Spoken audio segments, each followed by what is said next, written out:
Continuamos con la información. En el caso Negociadores de Salud, donde se implica a 11 personas de formar una red de corrupción en el Seguro Social, la jueza contralora de este caso resolvió ligar a proceso penal a todos los involucrados y los envió a prisión preventiva.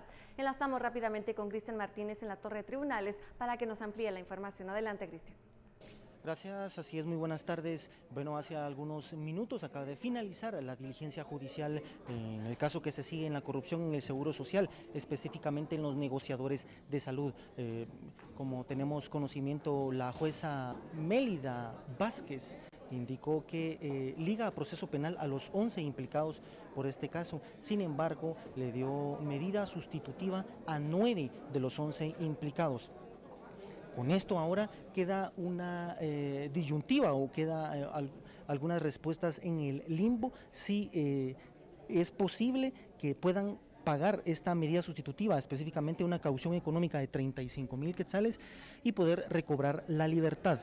Ahora lo que procede es que el Ministerio Público apele la decisión de la juzgadora, con lo que cuenta 3 días para esto, y de ser así, ninguno de los implicados podrá recobrar su libertad. Vamos a tratar de conversar con alguno de los abogados de la defensa para que nos comente acerca de la situación y cómo es que queda ahora esta situación de los 11 implicados en el caso de la corrupción en el Seguro Social. Vamos a conversar con el abogado Girón para que nos solvente acerca de estas dudas. ¿Qué es lo que sucede ahora con la resolución de la juzgadora? Bueno, el Ministerio Público tiene un plazo de 3 días para apelar esta decisión.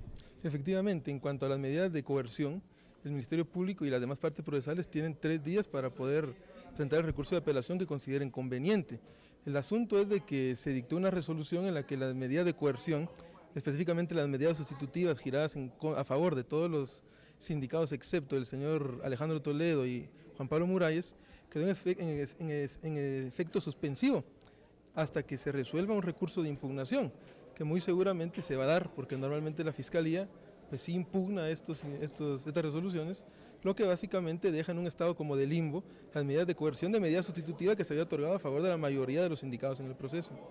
Esto quiere decir que se presenta esta apelación y la sala de apelaciones tiene aproximadamente un mes para resolver, pero entonces, ¿qué es lo que pasa con ellos? ¿Continúan ese mes en prisión o cuánto tiempo más, los 2 meses de que dura la investigación? Sucede que efectivamente la ley no les da un plazo tan extenso, realmente es bastante más corto. El problema es que la mora judicial que tiene el organismo judicial normalmente hace que esa práctica de ese recurso se demore entre unos 6 meses aproximadamente, como un poquito más arriba, lo que implicaría que estas personas que en teoría gozan de medida sustitutiva se mantengan todavía en prisión preventiva hasta en tanto esa resolución no cause estado de firmeza por la sala correspondiente. Perfecto, ¿pasarán entonces la Navidad y las fiestas de fin de año en prisión? Seguramente que sí, especialmente porque tanto este juzgado como las salas están ahorita yéndose de vacaciones. De hecho, este juzgado el día de hoy es su último día de trabajo, por lo tanto la elevación de los expedientes, como este causa al tribunal correspondiente, pues puede demorarse un poco precisamente por esos traslados de vacaciones. Perfecto, bueno, agradecemos la información al abogado Abraham Girón. Bueno, esa es la información que se genera desde este lugar, desde la Torre de Tribunales. Recordemos que entonces el acto conclusivo para presentar la acusación formal en contra de los 11 implicados quedó programado para el 11 de enero, mientras que la audiencia de etapa intermedia fue programada del 26 al 28 de enero. Con esta información regreso a estudios por una Guatemala en paz. Cristian Martínez y Emilio Artiga.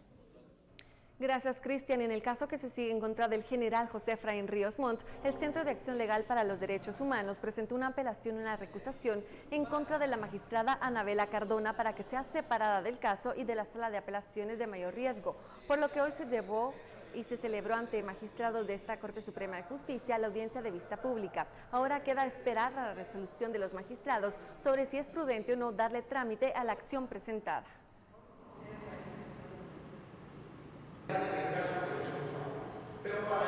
Y la audiencia de primera declaración en contra de los 5 implicados de fuga de información en el Ministerio Público continuó este día.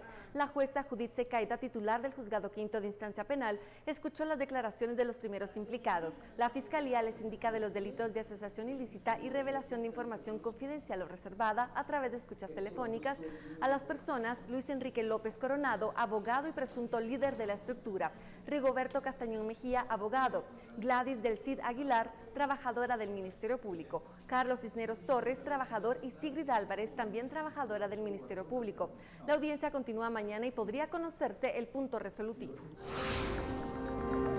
Entonces ahorita le pregunto... Y los narcotraficantes en los últimos años han realizado una serie de acciones legales y ilegales para ocultar la droga. Durante el fin de semana, las fuerzas del orden capturaron a un grupo de criminales. Los supuestos narcos, aprovechándose de la época de Navidad, querían trasegar grandes cantidades de cocaína. Esta es la historia. Estos 4 hombres tenían previsto recuperar varias cajas de juguetes de la época de Navidad. Llegaron a dialogar con las autoridades de la Policía Nacional Civil para que les devolvieran sus juguetes, así como 4 ventanas de metal. Los 4 hombres por hora solicitaron a la policía que les devolvieran su mercadería, ya que tenían que entregar gran cantidad de juguetes para niños de escasos recursos.